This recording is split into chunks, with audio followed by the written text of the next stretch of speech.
Good afternoon, all. Good afternoon. All right, fire away.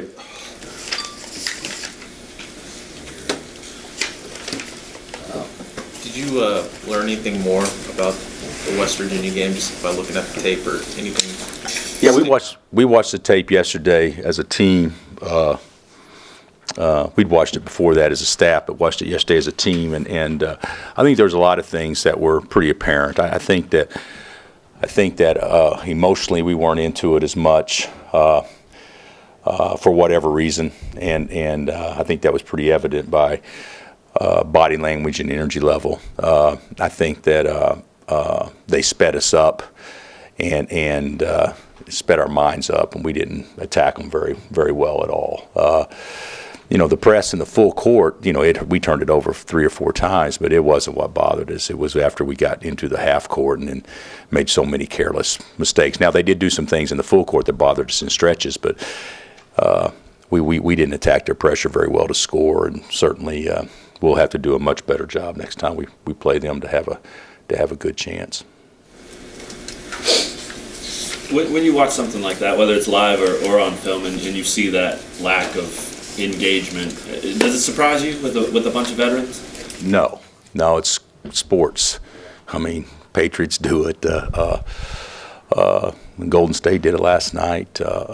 It happens a lot of times, and sometimes talent still prevails. But when you play a team that's as talented and as good as West Virginia, that's not going to work. So.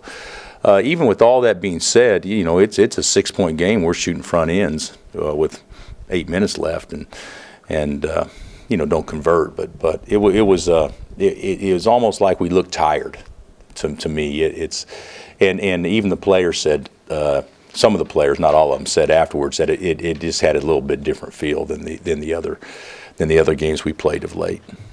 Even though it's usually a worse way to get defensive rebounds to throw a zone in there, did you discuss that at all, the possibility? No, you know what, we could have. To me, they shot 33%, and so that wasn't what killed us. I mean, and even though the rebound margin was they got 15, they ended up +2 on the glass, which.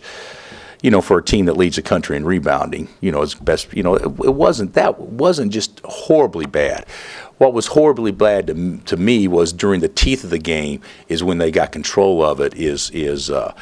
Early on it's even, late in the game it's even, or we have an advantage. But during the teeth of the game is where they really established themselves on the glass and.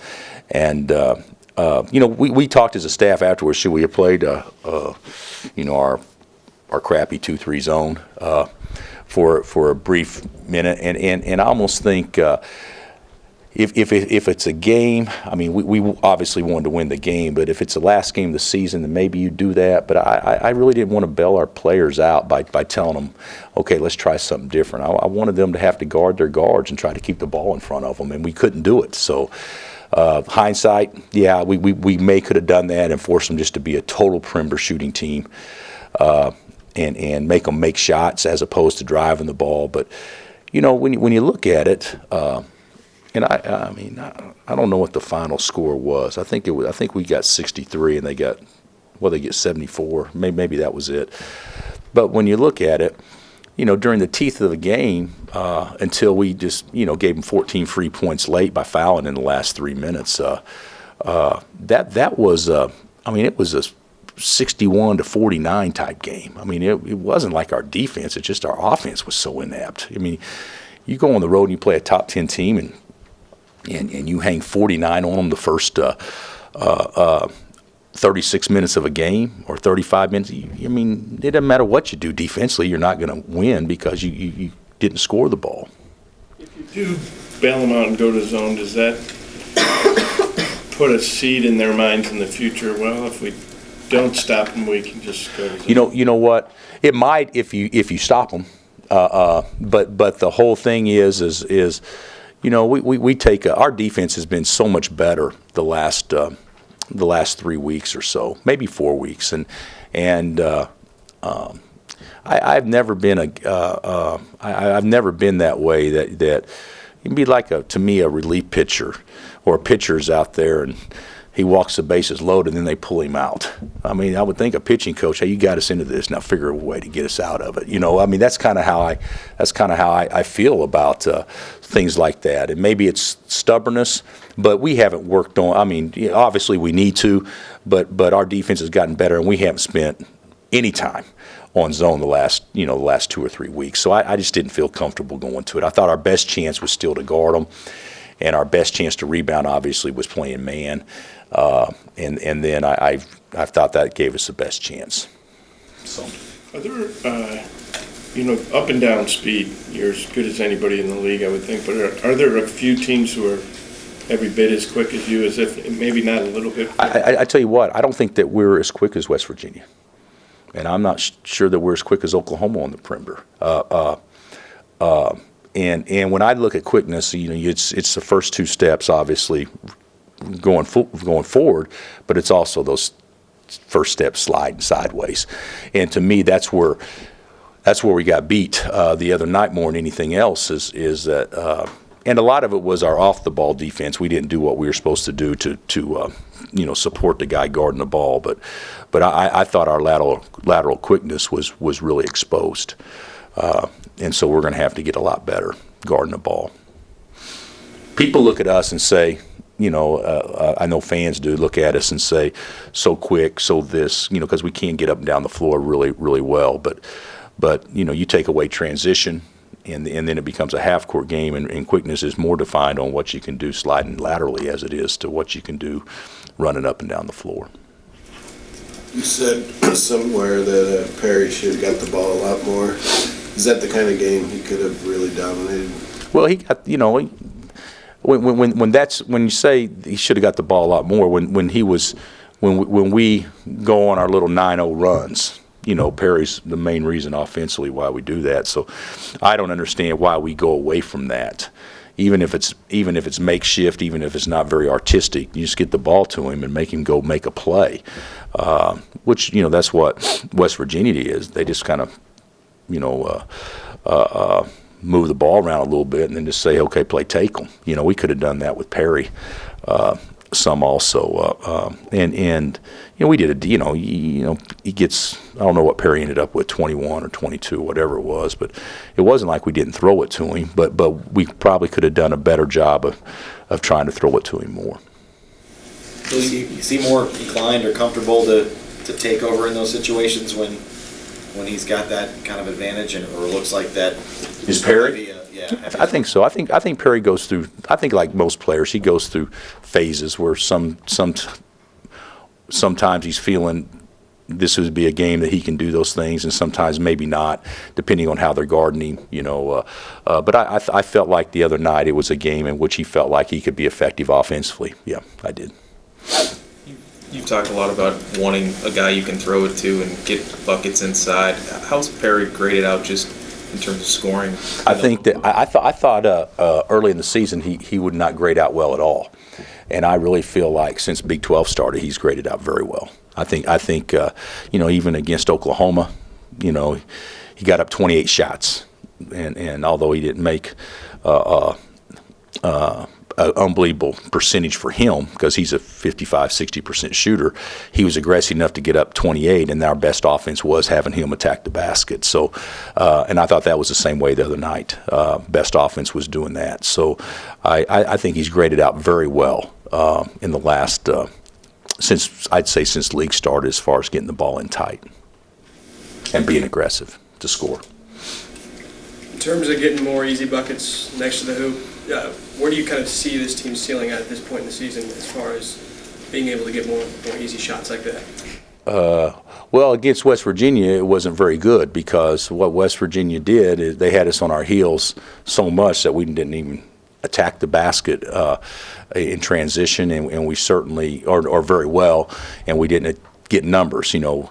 A big key to beating teams that press, in my opinion, is you got to make them pay for pressing you. If you just are settling in for getting across half court, then what have they lost? I mean, so you're going to turn it over some. That's a given. You're going to turn it over 15 times. So how are you going to attack? To make them pay for their pressure, and we didn't do that the other night very well at all. But I would say, other than I don't think easy baskets has been near as easy because I don't think that we've done a really good job on the offensive glass, which creates easy baskets, and I don't think we scored in transition near enough away from home. We've done a much better job at home scoring in transition what we have on the road.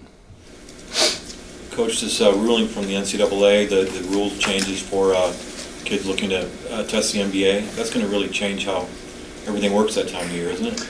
Yeah, well, everyone is hopeful that it does. You know, it's going to put. I think if kids and their families are smart, which this is, you know, they're going to get accurate information.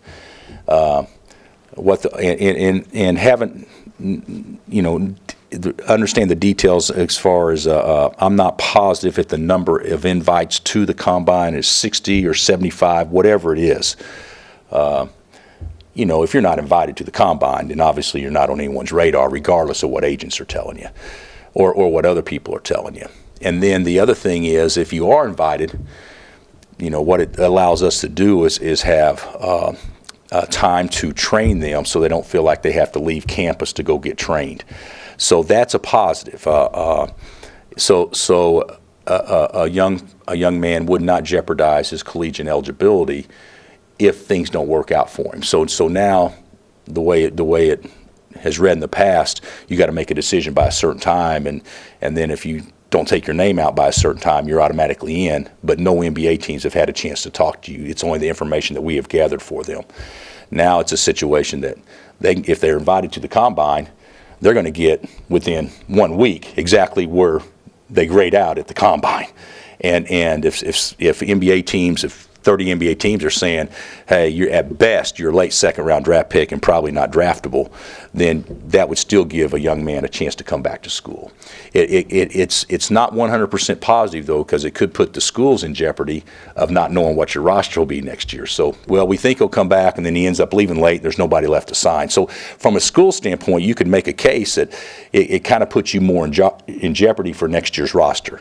But if you're looking at it for the best interest of the kids, at least now they can rely on information from the NBA as opposed to third parties giving them information. And that was the goal of the rule. What are your impressions of TCU? Better.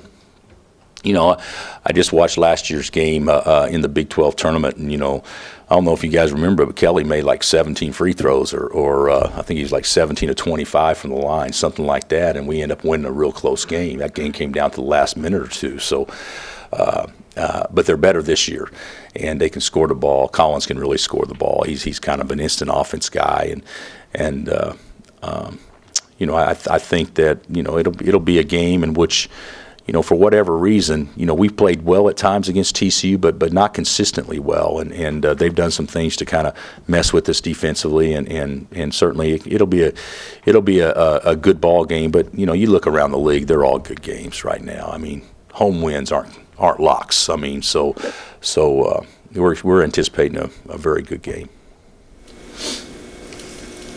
Are you surprised by some of the outcomes in the league? Like Iowa State's already lost 3 times. Yeah, that one surprises me a lot because I think they're obviously a terrific team and their talent level is really high. But, you know, look at the losses. I mean, you win on you lose on the last possession when you play great at OU. You know, if I'm not mistaken, it was you know, Baylor. You got a 12-point lead, you know, in the second half, so you think you're probably going to win that game at home, and then Texas, you know, is a one-possession game, you know, late, and there's a lot of teams that would be happy to be able to flip a coin going on the road saying we got a 50-50 chance to win, and they just haven't. They've just come up short on 2 last possession games against OU and Texas. But that's surprising. I don't know if there's been a lot of other surprises. I think what is surprising is the competitive nature of all our games. I mean, there's all the games are going to be very, very close for the most part. And even our game against West Virginia the other night, I mean, we didn't play well at all. They had a ton to do with that.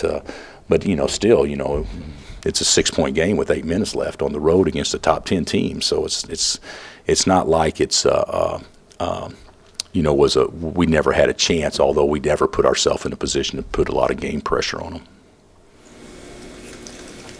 Bill, we asked you a lot about this last year, but you guys are shooting, I think, around 31% of your shots from three, which is about where you guys normally are, maybe a little bit more. But with the way you guys shoot it from outside, I mean, as a staff, have you thought about ways to, should that number go up? Or Well, yeah, but don't you think teams defense us in a way to make us throw it inside more too? So I don't disagree with what you're saying at all. But I think that people are running it at us and forcing us off the line or to make plays off the bounce. And the other night against West Virginia, we shot 20. 20 out of 49. That's in that particular. I think the stats are a little bit skewed, Rustin. You should probably look at the stats in the games that are last-minute games in the percentage we shoot, as opposed to games where you control the game from start to finish and you can throw it inside and score at will. So, but I could be wrong on that. But OU, we shot. Of course, there were so many shots. But I think OU, we shot. What was it, 23 or 24 threes, something like that. And against we shot 40% of our shots were threes against West Virginia, which that number's pretty high. But I do think teams are trying to run us off the line without question. I think the number would be higher if in the games that are closer. Yes, yeah, I do. Because it's scramble mode, especially in games where you're behind, where you're trying to come back. But yeah, I think the numbers would be higher in games that are close. Yeah. How important or how beneficial is it after a road loss to now come home, kind of get back into routine, reset? I think it's real important, and because we only get the one home game, and then we go back out. What is it? TCU, then at Okie State, and we all saw what they almost did last night. They had a freshman go for 42. I mean, we talk about Buddy's 46. That was in 55. This kid gets 42 in 40 minutes. And then the amazing stat about that, I haven't watched the tape, he made 2 threes and made 4 free throws. So I mean, so you made 16 field goals inside the arc, and you're a 6-foot guard. I mean, that's hard to do. So that obviously will be very difficult. And then back home against Texas, and I think Texas could be one of those teams that could definitely turn the corner and have a great conference season. And then you go to Ames. So it's and then we get a little break from conference play to play Kentucky. So these next 4 games, I think if I'm not I don't mean a break. I mean a break from conference play, but these next 4 games leading into the Kentucky game are probably about as important a stretch as we've had. Bill, you talked about teams running you off the line. I guess what's the counter to that when you see teams running you off the line? I think drive it. Being able to put your head down and drive it and force help. That to me is what the other night we were actually 10 of 15. When LeGerald goes 1 for 2, so that was late. But BG and Svi were 0 for 5, so that's 1 for 7. So I mean, theoretically, you're what does that make us? 9 for 14, 9 for 13, something like that. All the other guys from behind the arc. But West Virginia does such a good job of pressure, and there's not open looks. There's not as many open looks. They make you go make plays. Anything else? Thanks, Coach. Okay, guys.